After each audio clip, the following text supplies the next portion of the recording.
واقعہ ہررا بھی ہے.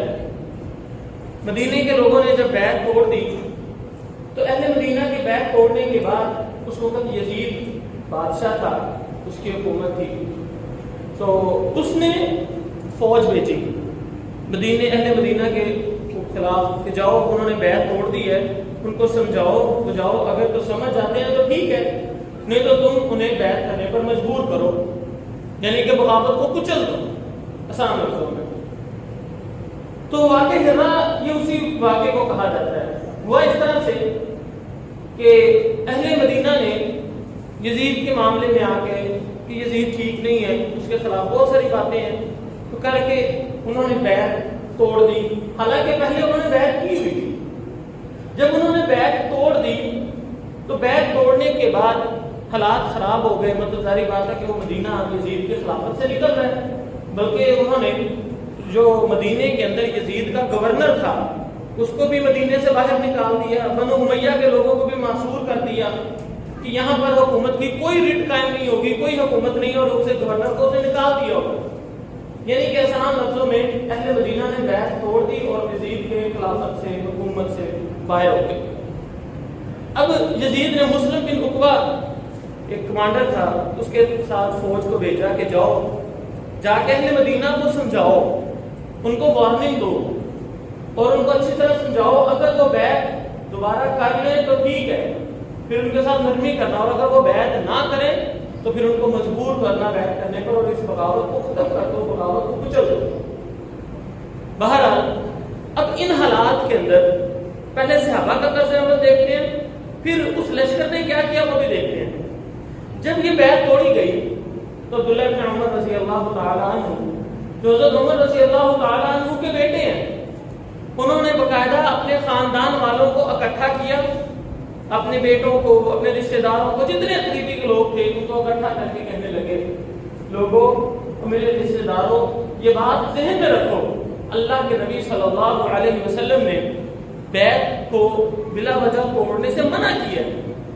اب بیعت کو تم میں سے کوئی بھی نہیں توڑے گا. ہم نے اللہ اور اس کے رسول کے نام پر یزید کی بیعت کی تھی, اس کی حکومت کو قائم تسلیم کیا تھا. اگر تم میں سے کسی نے بیعت کو توڑا اور بغاوت کا ساتھ دیا تو یہ بات یاد رکھنا, عبداللہ بن عمر کا اس کے ساتھ کوئی تعلق نہیں ہے. اپنے رشتہ داری کے ختم ہونے کا اعلان کر دیا کہ میرا بھی اس کے ساتھ کوئی تعلق نہیں ہوگا. اسی طرح عبداللہ بن عمر رضی اللہ تعالیٰ عبداللہ بن مطیع کے پاس بھی گئے. عبداللہ بن مطیع نے کہا, جب عبداللہ بن عمر رضی اللہ تعالیٰ کے پاس گئے تو انہوں نے کہا کہ آپ ان کے لیے اس طرح نہ لگائیں. تو عبداللہ بن عمر رضی اللہ تعالیٰ کہنے لگے, عبداللہ بن مطیع کو, میں تیرے پاس بیٹھنے نہیں آیا. بڑے غصے سے کہ میں تیرے پاس بیٹھنے نہیں آیا, تو باغیوں کا ساتھ دے رہا, میں تجھے ایک حدیث سنانے آیا ہوں. وہ حدیث یہ ہے کہ میں نے رسول اللہ صلی اللہ علیہ وسلم سے سنا تھا, کل قیامت کا دن ہوگا, جن لوگوں نے اپنے خلیفے کی, اپنے بادشاہ کی بیعت کو توڑا ہوگا, اللہ رب العزت اس کے ایک جھنڈا گاڑیں گے, اور کل قیامت والے دن اللہ کے سامنے وہ آدمی کوئی عذر پیش نہیں کر سکے گا, کوئی عذر نہیں ہوگا اس کا اللہ کے ہاں. تو حضرت عبداللہ بن عمر رضی اللہ تعالیٰ عنہ اس طرح سمجھا کر وہاں سے چلے گئے, اور باقاعدہ لوگوں کو روکتے رہے کہ لوگوں بیعت نہ توڑو, بغاوت نہ کرو, غلط ہے. یہاں پر ایک چیز اور آپ کے ذہن میں یہ بات ہوگی کہ شاید عبداللہ بن عمر رضی اللہ تعالیٰ عنہ بڑے ڈر ہو گئے, کچھ اس طرح کی بات, قطعاً اللہ کی قسم ایسا نہیں ہے. عبداللہ بن عمر رضی اللہ تعالیٰ عنہ اتنے بہادر اور اتنے جرئے انسان تھے. یہ وہ انسان تھے جن کے بارے میں اللہ کے نبی صلی اللہ علیہ وسلم نے خود فرمایا, عبداللہ بن عمر بڑا نیک انسان. یہ وہ آدمی ہے جس کو حضرت عمر رضی اللہ تعالیٰ عنہ کو باقاعدہ مشورہ دیا گیا تھا کہ اپنے بیٹے عبداللہ بن عمر کو ہمارا خلیفہ بنا دیجیے. یہ وہ آدمی ہے جو حضرت علی اور حضرت امیر معاویہ کے درمیان لڑائی پڑی تو دو جو حکم مقرر ہوئے تھے ان حکم کے درمیان کتنی دیر تک یہ بحث چلتی رہی کہ ہم کیوں نہ ان دونوں کو معزول کر کے عبداللہ بن عمر کو اپنا خلیفہ بنا لیتے ہیں. امیر معاویہ اور حضرت علی دونوں کو معزول کر کے ہم حضرت عبداللہ بن عمر کو اپنا خلیفہ مقرر کر لیتے ہیں. یہ اتنے عظیم سے آدمی. اور رہ گئی بات, کوئی ڈر پوک نہیں ہے, شاید آپ کو پتہ ہی نہیں کہ وفات کیسے ہوئی ہے. یہ بات یہ نہیں, جس طرح میں نے کہا کہ اگر آپ نے کسی کو اصلاح کرنی ہے تو اس کے منہ پر جا کے آپ اس کو کہے کہ اس طرح ایسے کرو. تو عبداللہ بن عمر رضی اللہ تعالیٰ عنہ جب حجاج گورنر بنا تھا تو تو یہ بندہ حضرت عبداللہ بن عمر رضی اللہ تعالیٰ عنہ جا کر حجاج کے منہ پر کہا کرتے تھے یہ غلط ہے، یہ غلط ہے، یہ غلط ہے. اور حجاج چونکہ صحابہ کرام پر بھی ظلم کرتا تھا، جاہلی یوسف وہ یہ سمجھتا تھا کہ ان لوگوں کی وجہ سے حضرت عثمان کو شہید کیا گیا، یہ ان لوگوں کو چاہیے نہیں ہم کا دفاع کرنا. بہرحال چھوٹی چھوٹی بات پر صحابہ کی مشکلیں کسا کرتا، ان کو سزائیں دیا کرتا.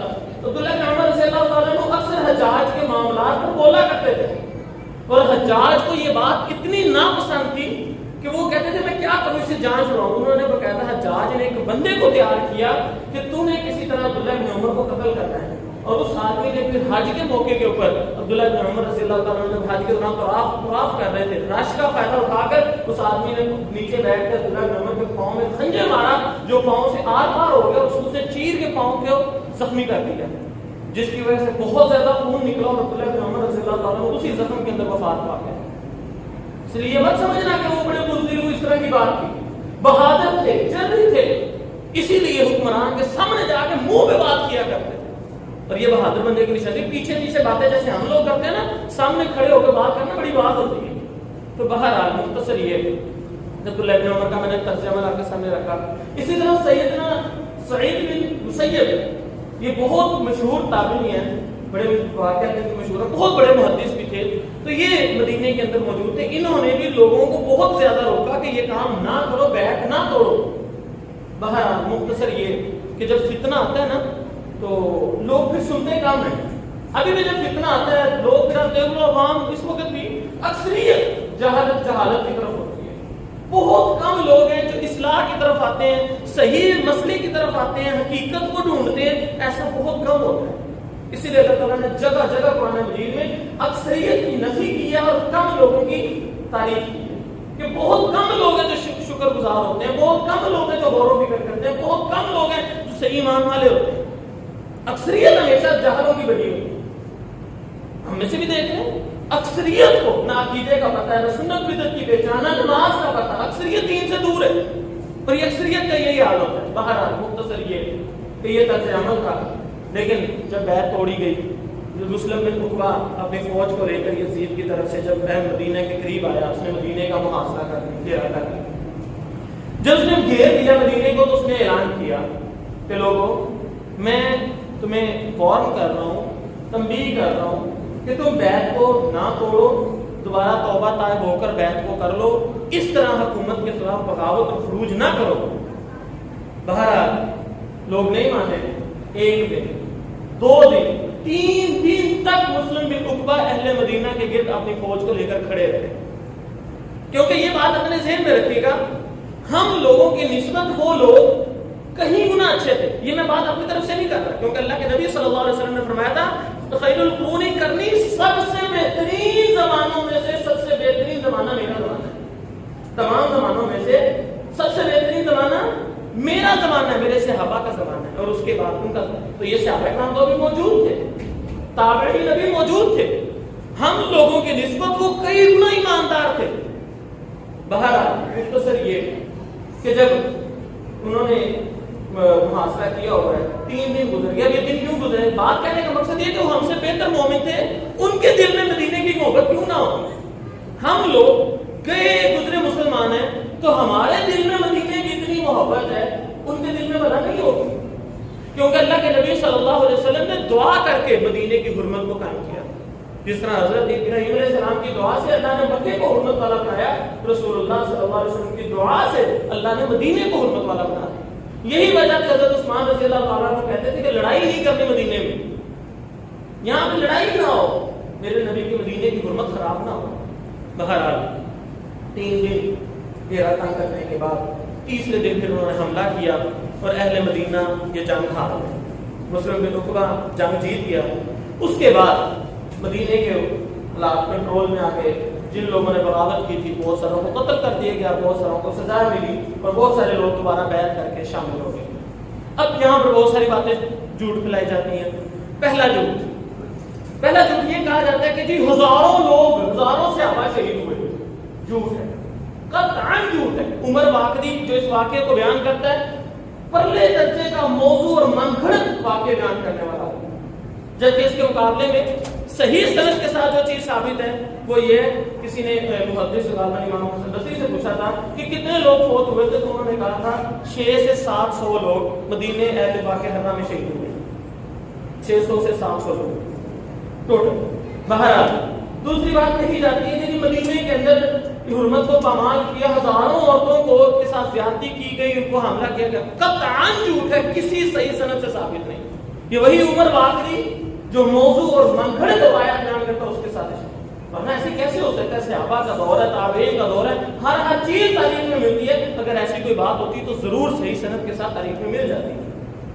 تیسرے نمبر پہ کہا جاتا ہے 3 دن مسجد نبوی میں نماز نہیں ہوئی، گھوڑے مسجد نبوی میں باندھ دیے، ان کے پیشاب ان کے لیے منبر رسول پر پڑے، نعوذ باللہ، جھوٹ قطعاً۔